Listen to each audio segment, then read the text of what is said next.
Hello and welcome along to the Lastsaveloaded podcast. I'm Jake Del Toro. And I'm Gigabyte Joey. Hello, mate. How are you? I'm fine, thank you. Good. Anything interesting?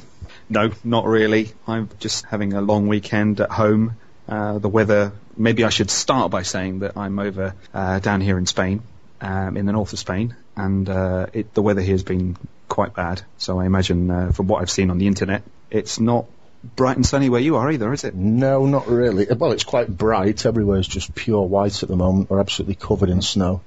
So basically for the whole weekend I've been sat at home doing nothing, playing a few games, you know. Yeah. That sounds like a good thing to do, especially on days like this or even weather like this. Exactly. It does have its advantages. So tell us, why are we here then? Basically, we've decided to start a new podcast, and rather than the usual what have you been playing and chewing over a few topics, we're going to do something a little bit different. Basically, choose an old game, mainly probably PS2 titles, complete them, and then just discuss them, see how we've got on and whatnot. To also add, I think that it's games that maybe we haven't experienced, or maybe games that we wanted to play that didn't get the chance. Because the game industry moves so quickly, I think that you don't often get the chance to finish games because there's always something new on the shelf that you want to try out and play. So I think we want to go back a little bit and try those games that maybe we didn't get the chance to because they sort of faded away very quickly, or even just wanted to go over again and play. Exactly. Yeah, it's a really good excuse, I think, to go back and play some of these old games that are perhaps on the pile of shame. Or maybe even you didn't expect to get a good experience out of it, and you thought maybe, I'm going to go and do it again, or I enjoyed the game immensely, and I really want to go and see if I feel what I felt then now, if that sounds okay. Yep, I get what you mean. So, I don't know, maybe it's just a bit of a challenge. Maybe it's a bit far-fetched in the sense that, we'll be trying genres and games, and that, at least in my gaming experience, I've never really tried because, Japanese RPGs, for example, I've never ever tried before. And there's been a few others as well that I've sort of dabbled with, but not really sort of sat down and played right the way through. I don't know about you, but for me it seems like a bit of a challenge to try out this new sort of new genres and new ways, or maybe going back and trying things maybe I heard of and didn't have the money to buy at the time, or maybe just overlooked. Yep, I agree completely. It's there must be hundreds of games that we've missed back in the old PS2 days, because as you say, the industry's just so throwaway now. So it would be great to go back and revisit some of these old games that we've missed, or like you say, perhaps didn't have the time to play, or perhaps didn't give ourselves the time to play that we should have done. Any ideas about what sort of games, just to give our listeners a little bit of sort of info about what we'll be looking at on the game shelf? As I said, more than probably older PS2 games. I mean, the first game we've got lined up is Gun, which is from 2005, and we have mentioned a few more, haven't we? With Shadow of the Colossus has come up a few times, because I've never actually played that. I don't think you have either, have you? No, I haven't. I haven't even. Like I said, for me, it's a brand new title. It's something that I overlooked.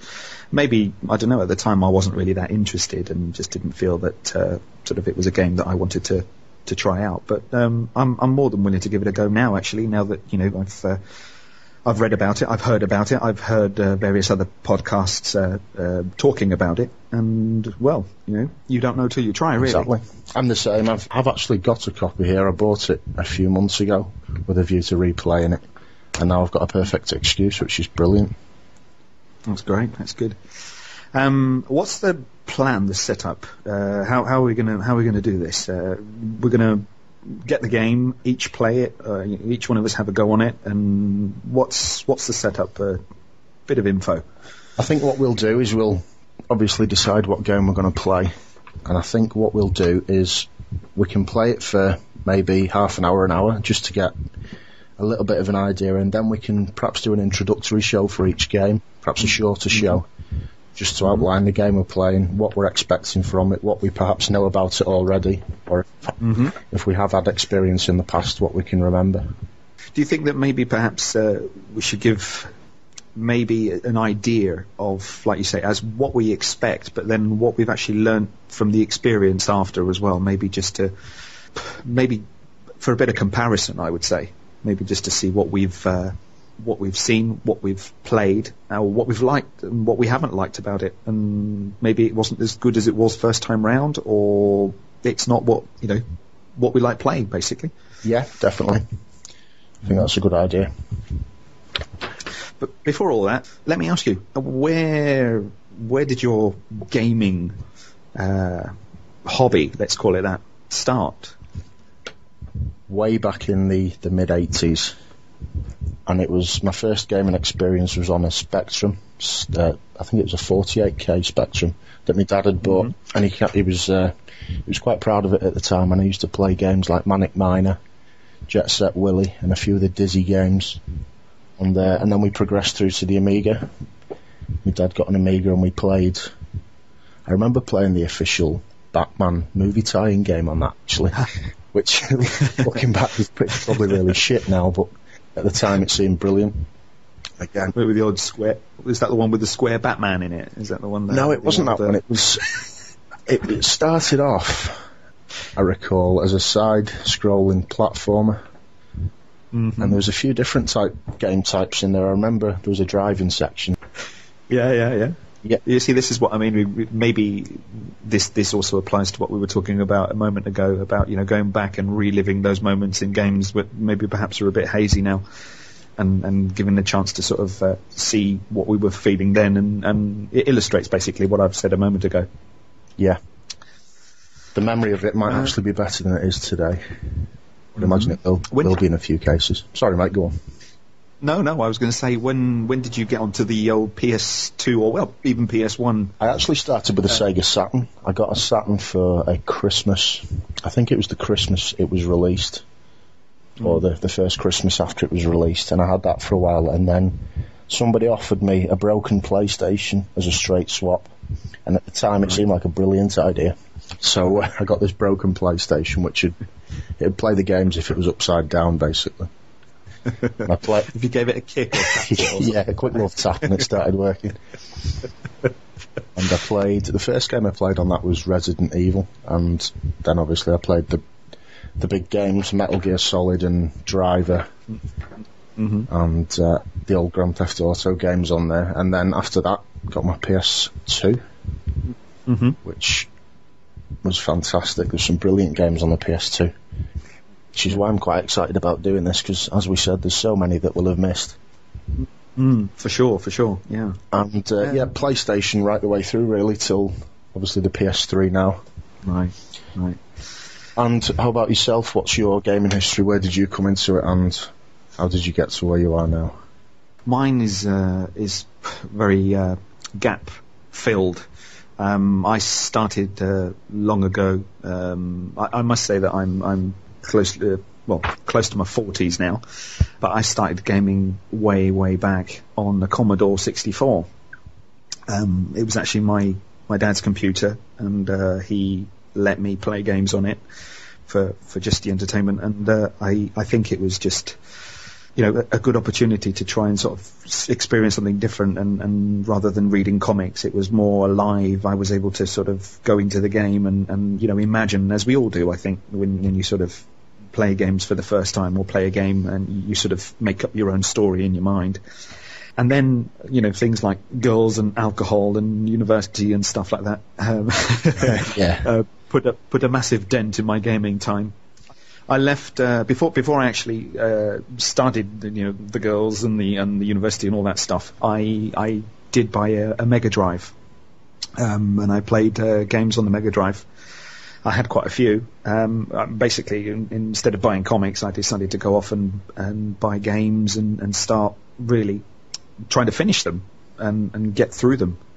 So I was spending long hours sat in front of my little television in my room with a Mega Drive, Sonic, for hours and hours on end.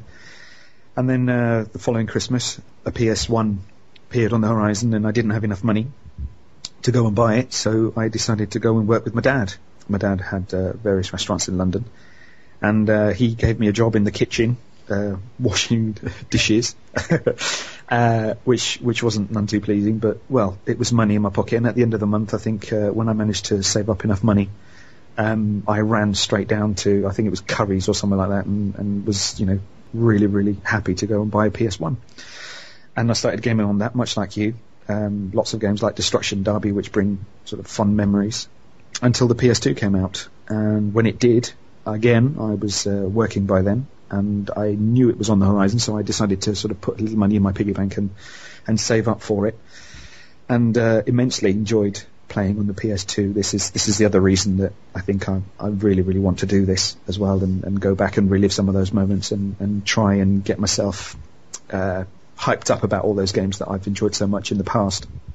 And now, like you, playing on a PS3 and hoping that it has a long life with loads and loads and loads of games. Let's hope so. And and really enjoying the experience. It's sort of, my gaming has like I say, not been immensely full of experience, but at least I've dabbled with different types of genres, and I've tried and seen what I like. And I enjoy gaming overall, and I think it's a great hobby. Expensive nowadays, but especially here if you live in Spain, where games are very, very pricey. Yeah, you've told me about that. You pay something like €60 for a new title, or is it £60? Well, no, it's new titles start up at maybe I think €68.99. I'm talking here, and they are sort of day one purchases. So anything that sort of comes up, let me give you an example. GT5, which was out last week, now it retails for 70. I think I saw it yesterday for €72. Oh. Yeah, and I think I can't really sort of afford to be buying 2 or 3 games every month. I've got to wait and really be picky with the game titles that I pick. I can't just sort of oh yeah, I fancy that, and bang, go out and buy it. I've really got to think: am I going to keep it? Trading games is also something that I don't particularly like doing, because if I really enjoy a game, I like to go back and maybe try it again some other time in the future. Yeah. This is, like I say, and it goes back to what I mentioned earlier, reliving those moments like the ones on the PS2. And maybe one day, when the PS5 or 6 or 7 is out, maybe doing the same with PS3, and having a chance to go back and finish games again. The graphics will probably be highly improved by then, but it's nice. It's always, I think it's the essence of the game that gives much more of entertainment. It's much more entertaining, the actual story of the plot and things, because I think that's slightly forgotten now in some games in PS3. Yeah. I think it's safe to say that people give a little bit more, or companies, developers give a little bit more emphasis to graphics than they do to plots sometimes. Definitely. Maybe not the case in earlier games or earlier types of games, PS2, PS1, and we might even, I don't know, get a few surprises along the way with plots and stories and things that we see, and maybe get into different types of genres. Yeah, let's hope so. You've just made me think of a point that I was thinking of a few weeks ago, and that's that older games had to focus more on the gameplay, I think, because they had the technical limitations and the graphics couldn't be as good as they are today. There's a little bit more emphasis placed on gameplay, perhaps. Whereas these days, these studios have got fantastic graphics coming out, and it really shows that they put a lot of emphasis on the graphics, and sometimes I feel that can be of a detriment to the gameplay. Perhaps. Yeah. In some cases, I think it does. Heavy Rain is also something that you could sort of highlight in that sort of view, because it was, some of the face graphics on the characters were amazing. Yeah, they were fantastic. But then again, the story was a little bit sort of left much to be desired in some cases. I particularly enjoyed it. I don't know about you, but I think it was a great idea, and maybe it is the gaming of the future. Maybe games like that in the future will be similar to what we've seen, as mentioned on many other podcasts. But I think it's reliving those moments, maybe perhaps, that the gamer values more. Yeah. Right then, shall we move on to our game of choice for this month? Mm-hmm. As we've said, it's going to be Gun, which was developed by Neversoft and published by Activision in 2005. It was relatively well received. I think it scored it scores these days a 77 on Metacritic. Sorry, and got general brain fart, generally favourable reviews. It's the tale of a chap called Colton White, soft-spoken gunslinger, raised by a resourceful old hunter called Ned. Basically, I think Ned is voiced by Chris Christopherson. Ned and Colt hunt lands around the western sides of the USA, and things happen. And then I think I've lost the trail from then on, because I didn't actually finish the game. So I know there was lots of cinematic scenes, very impressive motion capture. Each mission was sort of very short, but good. And that's as far as I know, I think. Yeah, sorry, mate. Yeah, I'm quite similar. I did have the game back when it was first released.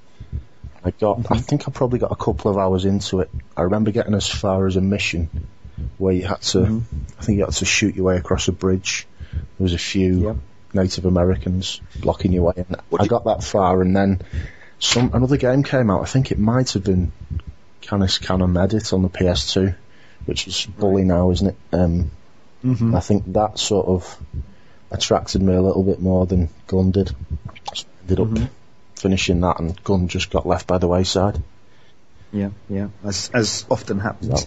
What do you remember about the controls? What sort of things did you experience, basically, while gaming? Do you remember anything in particular? To be honest, I don't remember the controls, but I have actually loaded up in the last couple of days just to have a quick go, and the controls seem really, really strange compared to today's games. Was it just the pad, or it wasn't so much the pad, because the pad's obviously quite similar to the DualShock 3 that's out now. It was the way the guns and the shooting was set up. It was all set up on one side of the controller. I think we were using R1 to draw your gun, and then R1 again to shoot. Whereas I think in Red Dead Redemption's obviously a brilliant comparison, a modern day comparison to this game, and I think in that you use the left shoulder buttons to draw your weapon, the right shoulder buttons to shoot, which is it feels a little bit better to do it that way. I think maybe that's just the way I'm used to, and I just need to get used to the controllers. But it did seem a little bit strange playing it the other day. With the idea of the story in mind here, I've looked at a review here by GameSpot, and it says, unfortunately the story hurries along at breakneck pace. Situations that seem intended to introduce entire chapters of gameplay tend to be resolved almost immediately. For example, at a certain point, Colton is deputized as a peacekeeper in Empire City, the game's largest town. You expect to then undertake a series of sheriff staff missions, but Colton's career path very quickly goes sour as the story jarringly goes into another direction. It blazes out like this until the end credits roll, maybe 6 hours after you first begin play, depending on how many side missions you opted to take along the way. Well, sounds like it might be one of those really, really fast, let's get a move on and get the disc out and ready for the next game jobs, but I don't seem to remember it like that. I think I was more of a trying to explore things and trying to get into buildings and trying to shoot as much as I could, much like I was doing on Red Dead the other day. Exactly. I'm exactly the same. If there's an open world game, I'm the type of player who has to explore everything, which is why I get so much enjoyment out of the likes of Red Dead Redemption and Grand Theft Auto, because I will literally play them for months, if not years. The mechanics of gameplay are good, even though there are only a few main story missions, but they tend to be diverse and packed with intense action. I seem to remember that there were some good scenes with the horses, and I think there was maybe something to do with, do I remember some sort of mine or a train? Something like that comes to mind now, having read that. I think where you've got to run behind a train or get on a train or jump from carriage to carriage, and you're riding a horse and you're being attacked. Does that ring a bell to you at all? No, quite frankly. Perhaps I didn't get that far into the game. It's quite probable that I didn't see that because, like I say, I just didn't get that far because I seem to remember not playing it as much as I would have liked. So I was really looking forward to it coming out, actually. So I really like Western films. So obviously when there was a free roaming Western coming out, that was it. It seemed like the ideal game to me. But obviously then the gameplay perhaps didn't quite grab me as much as I expected it to, and obviously I got sidetracked by another game. It'll be interesting going back just to see if I feel the same way now. Like you were saying before, it'll be interesting to compare how we felt about it then, remember feeling about it then, to how we do actually feel about it now. It also says here that on my notes, it says here that controlling Colton primarily for a third-person perspective, you'll also get the chance to take on a ferocious Apache warriors, play with barrels of TNT, fire cannons, and more. I don't remember anything like that at all. You know, the cannons throwing dynamite. I just remember going into saloons and just blowing or shooting everybody that I saw, just to see what would happen. Yeah, just to see the reaction. I think we've all done it. We've all done it on Red Dead, I'm sure, as well. You just walk into a saloon and just have a pop at someone. Yeah. But I don't remember anything about... I remember the bit that you talked a moment ago about on the bridge. There was some sort of bridge, but I remember it being increasingly fiddly. It was very difficult to sort of manoeuvre the main character around bits and pieces, and it's all very hazy. But I mean, bits of it are starting to come back as I read sort of what I have here in front of me. But I do expect some sort of minor equivalent to Red Dead, if you see what I mean. Yeah, I know what you mean. A sort of forerunner to the Red Dead Redemption game that we've got now. Yeah. I remember being quite excited about this because the game before, Red Dead Revolver, had also sort of put Western games or Western cowboy games on the map, because there'd never been anything previous to that. And I think it was one of the games that, you know, I was really looking forward to playing on a PC or on any type of console. Yeah. It's a game that I think I really, really sort of wanted to try out, and I was very excited when another different type of game like this, like Gun, came out onto the market, and we were able to sort of go out. Like I said, first day, and bang, it was in my machine straight away, and I was going crazy. And I'm like you, I go round and round on GTA and these open world sandboxes, just exploring and just shooting, and it keeps me entertained and out of trouble for hours and hours and hours on end. Yep. And I think it's the same case where I'd like to go back and revisit this. It's making me a little bit sort of, it's whetting my appetite quite a lot, because I think it's a chance to see also the graphics. You've said that you tried this. What's the sort of, what are the visuals like? The graphics, and I imagine they'll be sort of much worse than what we're used to. Oh yeah, obviously they're a lot worse than the graphics from. We're going to keep comparing it to Red Dead Redemption, but it's an obvious comparison, really, isn't it? Back when it was first released, they were probably quite good. I wouldn't say they were the best visuals around at the time, but they're okay.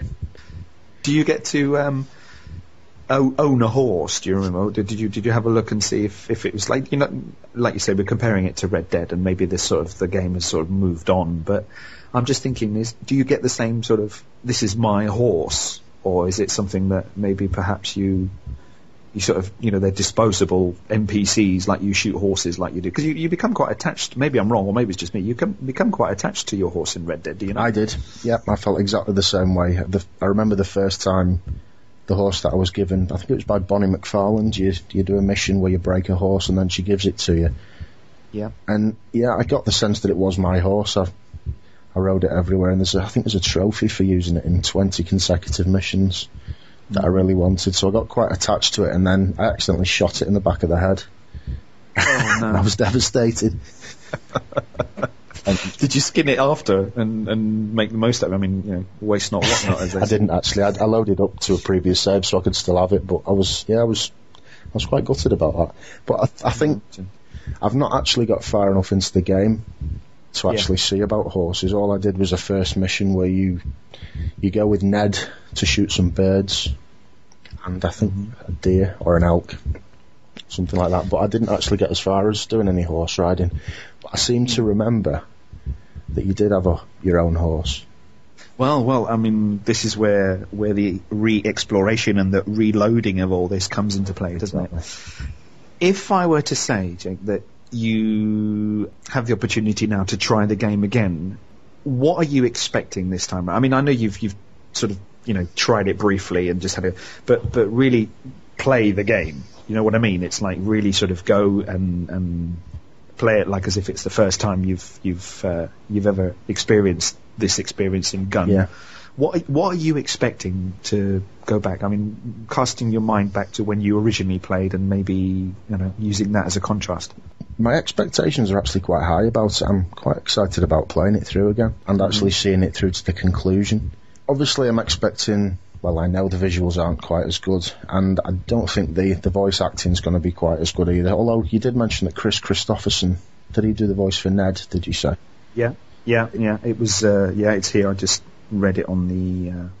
I quite like him. I think he's quite a good actor actually, and so his performance may be quite good, but I've got a feeling the others might not be up to that because we've got Red Dead Redemption to compare it to, and no matter what we do, we're always going to be comparing it to that because of the type of game it is, and the acting in Red Dead Redemption, for the most part, not all of it, but the majority of it was first class, really. To bring it back to the whole topic of the podcast that we're going to be doing, I think that's one thing we may experience in the games we play, that the acting might not be quite as good as we're used to now. But yeah, I'm expecting subpar voice performances, subpar graphics, but to have an absolute blast with it. I think I'll really enjoy it. Maybe I'm thinking that maybe I'm sort of expecting more out of a story. I think even though the graphics, like you say, are going to be much, much lower than what we're used to, I'm hoping, I don't know if there is sort of a good plot in this. Like I say, I haven't had enough experience of the game to be able to have an opinion about it in that sense, but I'm expecting, I don't know, a good story, at least. I'll be a bit disappointed if I go back to this and then suddenly find out, oh no, it's just running around chasing horses and shooting.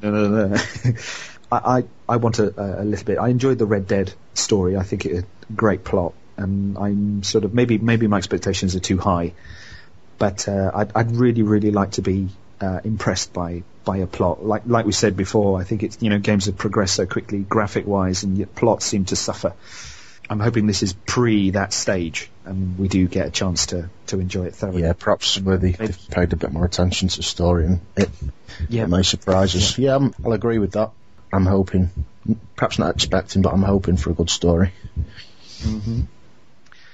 Okay, so I think all that remains is just to fire it up, I think. I think so.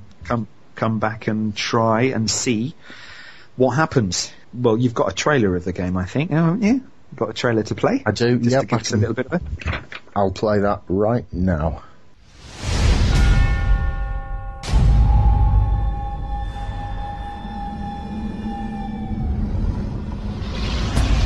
America, 1870. War has robbed you of everything you held dear. There's no one to go home to. But there is somewhere you can go. West. A place where there is no law. None of us have your guns. West. To a place where every vice you can imagine is available. He ain't getting a boat for us. The will to survive will take you a long way. Hang him in the morning. Come on, shoot the rope. I am Colton. Gun. It's my story. Don't kill us. You shot those folks in cold blood. Run! Run! Where is the cross?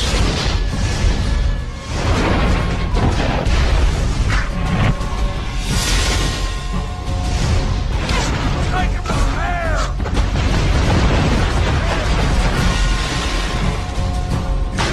Son of a... Corrupt men will always rule. You failed me? Until someone makes a stand. Whoa, after listening to that trailer, I really, really, really am looking forward to playing this again. Yep, I agree. That's really whetted my appetite for playing. Really looking forward to getting stuck into it now. I'm sure we'll find huge differences between what we're playing now, Red Dead, and this, in terms of graphics and gameplay, but I don't think that's going to spoil my enjoyment. No, I don't think it will. No, I think we might be surprised by how much we enjoy it. Well, I hope so anyway. Well, I suppose that's it. Time to wrap up, I guess. I just want to say, well, before we go, I just want to say a big, big, big thank you to the Gamerdork lads for their help. They've let us use their forum to advertise our new podcast. I just want to say a big thank you to both of them. Yep, that goes for me too. A massive thanks to Zib and Ratso for letting us use that forum to advertise. Much appreciated. Yeah, we owe you one, lads. So, Jake, where can people get hold of us? Where can they leave comments, ideas, and stuff like that? Okay, well, we don't actually have a website of our own or a forum, but we do have an email address set up and a Twitter feed. The email address is lastsaveloaded@hotmail.co.uk. That's lastsaveloaded, all one word, @hotmail.co.uk. And the Twitter feed is @lastsaveloaded. That's @lastsaveloaded. Yeah, we can answer any questions or take suggestions of game titles that we might like to. Yeah, you might like us to play in the future. Yeah, the idea is to make it as fun and entertaining and different as possible, so that people can get an idea of what games in the past, and maybe relive some of those moments that they have done with old games, PS2 titles. We've got a long list. Some of them have already been posted up under our title on the forum. Maybe go and have a look. And if you can think of any other games that you'd like us to try out, then hey, why not? All suggestions and ideas are welcome. Yeah, absolutely. I will say that we both have PS2, so PS2 titles I think we'll be mainly focusing on. We do. What other consoles do you have, Joe? Older consoles? No, I think I only go far. I think I go back as far as a PS1 that's in working order, really, right, to be honest. So maybe, but PS1 you can play on the PS3 anyway. So yeah, absolutely. Yeah, I am 2 and 3. I don't think I've got enough room on my shelf next to my telly to have all all the consoles possible. But I'd really like to get back in, because, like I said, my gaming experience isn't huge, and I want to try new things out, and maybe things that I've missed out, which I think is really, really exciting, and the main point of all this, really. Yep, absolutely. Right then. Well, I think we can start to say goodbye, and maybe start getting some ideas and stuff for the next show, which will be out towards the end of January. And I look forward to seeing you again in the new year. Yeah, thank you to everyone who's listened to this first episode, and we hope that you'll listen to the next one too. So, yeah. From me, I've been Jake Del Toro. I've been GB Joey. And happy gaming, everybody. Happy gaming. And I heard, as it were, the noise of thunder. One of the 4 beasts saying, "Come and see." And I saw, and behold, a white horse.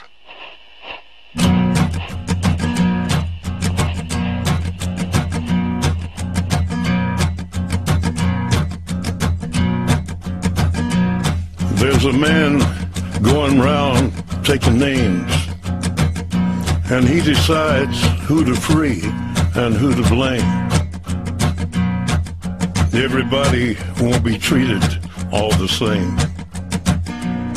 There'll be a golden ladder reaching down when the man comes around.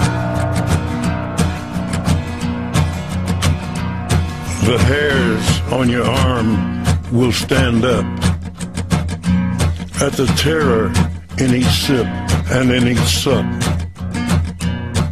Will you partake of that last offered cup, or disappear into the potter's ground when the man comes around?